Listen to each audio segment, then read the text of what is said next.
এর উপরে থাকে স্টেপলার হচ্ছে এটা এইভাবে থাকে ও যদি এদিকে আসে না এটা এইভাবে থাকে এটাতে ডান সাইডে এটা এইভাবে আছে এটার সাথে তোমার এখানে হিউমেরাস আছে না এটা হিউমেরাস সাথে এখানে ডিউরাল ক্যাভিটির সাথে জয়েন্ট ফর্ম করছে এটা হচ্ছে শোল্ডার জয়েন্ট ঠিক আছে যদি এই সাইডটা মিডিয়াল দিকে আসে তাহলে এটা হচ্ছে মিডিয়াল বর্ডার বুঝছো এই সাইডটা ল্যাটারাল দিকে আছে এজন্য এটা হচ্ছে ল্যাটারাল বর্ডার আর এটা উপরে আছে এজন্য এটা সুপিরিয়র বর্ডার উপরে মানে সুপিরিয়র ইনফিরিয়র মানে হচ্ছে নিচে ঠিক আছে পুরো আর এটা হচ্ছে আমাদের পিছনে থাকে ওসব এজন্য হচ্ছে এটাকে বলা হচ্ছে ডরসাল সারফেস বা পোস্টেরিয়র সারফেস আর সামনে যে আছে সামনেটাকে সারফেস মানে তল তাহলে সামনেটা হচ্ছে সেন্ট্রাল সারফেস বা ভেন্ট্রাল সারফেস এটা হচ্ছে ভেন্ট্রাল সারফেসটা কনকেভ থাকে মানে গর্ত থাকে এটা গর্তের মতো না এজন্য এটা ভেন্ট্রাল সারফেস এটাকে বলা হয় কি গ্লিনয়েড ক্যাভিটি এখানে গর্ত আছে না ক্যাভিটি মানে কি ক্যাভিটি মানে গর্ত গ্লিনয়েড ক্যাভিটি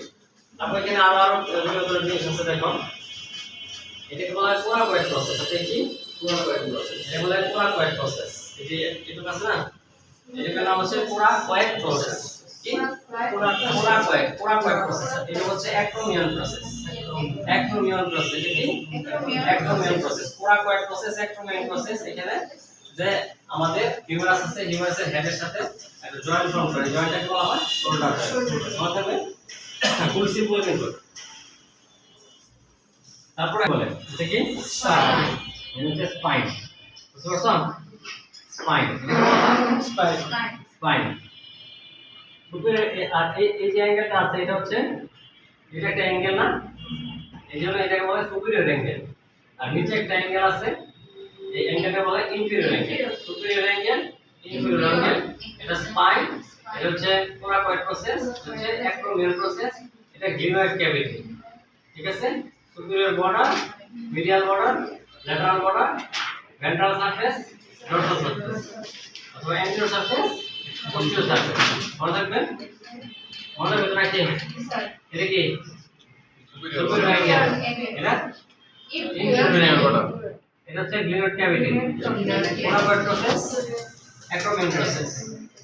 কোরাকয়েড প্রসেস অ্যাক্রোমিয়ান প্রসেসটা ক্লেভিকল আছে না ক্লেভিকল দাও মানুষের জন্য বের করি এটা একদম আমাদের জীবন্ত মানুষের ক্লেভিকল হ্যাঁ জীবন্ত মানুষের ক্লেভিকল এই কোরাকয়েড প্রসেসটা অ্যাক্রোমিয়ান প্রসেসটা এই ক্লেভিকলের সাথে এইভাবে অ্যাক্রোমিও ক্লেভিকুলার জয়েন্ট ফর্ম করে কি করে অ্যাক্রোমিও প্রসেসটা অ্যাক্রোমিয়ান প্রসেসের সাথে যে ক্লেভিকল যে জয়েন্ট ফর্ম করছে সেটার নাম হচ্ছে অ্যাক্রোমিও ক্লেভিকুলার জয়েন্ট মনে থাকবে আর এখানে ক্লেভিকলের সাথে যে এই বর্ড যে জায়গা আছে না মোটা এই জায়গাটা জয়েন্ট ফর্ম করে স্টার আছে আমাদের স্টার এখানে থেকে আছে না স্টার এর সাথে এগুলো জয়েন্ট ফর্ম করে বুঝতে পারছো আর অ্যাক্রোমিয়ান এর জয়েন্ট ফর্ম করে এখানে শোল্ডার জয়েন্টের হেল্প করে ঠিক আছে তাহলে আমাদের এটার নাম কি ক্লেভিকল আর এটার নাম হচ্ছে স্ক্যাপুলা ক্লেভিকল আর স্ক্যাপুলা এটা যে এইভাবে থাকবে এটা মেইনলি এইভাবে থাকে হ্যাঁ মিডিয়াল যদি আমরা ধরি এইভাবে থাকে এইভাবে থাকে বুঝতে পারছো এখানে স্টার্নাম থাকবে না মাঝখানে আর এটা এইভাবে থাকবে এটা ক্লেভিকল এটা অ্যাক্রোমিয়ান প্রসেস এটা সমান থাকবে তাহলে আমাদের স্ক্যাপুলার মধ্যে দুটো অ্যাঙ্গেল আছে তিনটা সারফেস আছে তিনটা বর্ডার আছে দুটো অ্যাঙ্গেল মাঝখানে superior angle inferior angle border মাঝখানে superior border medial border lateral border ঠিক আছে তারপর এটাকে বলা হয় কোরাকয়েড প্রসেস এটাকে বলা হয় অ্যাক্রোমিয়ান প্রসেস আর এই জায়গাটাকে বলা হয় স্পাইন এটাকে স্পাইন ঠিক আছে এখন এই সারফেসটা এই কনকেভ সারফেস কনকেভ মানে হচ্ছে একটু গর্ত আর কনভেক্স মানে উঁচা এরকম এটাকে বলা হয় কনভেক্স আর এই গর্ত জায়গাটা বলা হয় কনকেভ ঠিক আছে কেভ মানে কি গুহা গর্ত জায়গা হচ্ছে কেভ তাহলে এটা গর্ত না তাহলে এই সারফেসটা হচ্ছে কনকেভ সারফেস এই সারফেসটা হচ্ছে কনভেক্স সারফেস তাহলে কনকেভ সারফেস হচ্ছে অ্যান্টেরিয়র সারফেস বা ভেন্ট্রাল সারফেস পিছনেরটা হচ্ছে ডরসাল সারফেস বুঝতে পারছো